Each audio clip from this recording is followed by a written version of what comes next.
Calon Bupati Langkat nomor urut 1, Syah Afandin, janjikan perbaikan infrastruktur jalan di Langkat dan pengobatan gratis bagi seluruh warga Langkat.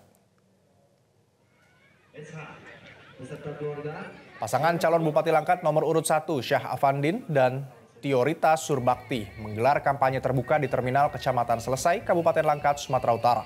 Kampanye ini dihadiri oleh ratusan orang dan simpatisan pasangan yang diusung oleh 11 partai politik tersebut. Dalam kampanyenya, Syah Afandin menyatakan pasangan calon bupati ini merupakan pasangan yang didukung oleh pemerintah karena diusung oleh Partai Gerindra, dengan ketua umumnya Prabowo yang baru dilantik menjadi presiden. Syah Afandin juga menyatakan jika terpilih akan memperbaiki infrastruktur di Kabupaten Langkat, khususnya infrastruktur jalan. Pasangan ini juga menjanjikan akan mengalokasikan dana sebesar 28 miliar rupiah untuk biaya pengobatan warga Kabupaten Langkat hanya dengan menunjukkan KTP saat berobat ke rumah sakit seluruh Indonesia.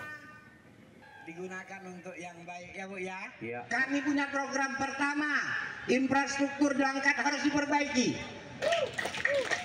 70% lebih jalan di Kabupaten Langkat ini rusak. 2 tahun saya memimpin sebagai pelaksana tugas bupati. Saya sudah berusaha maksimal untuk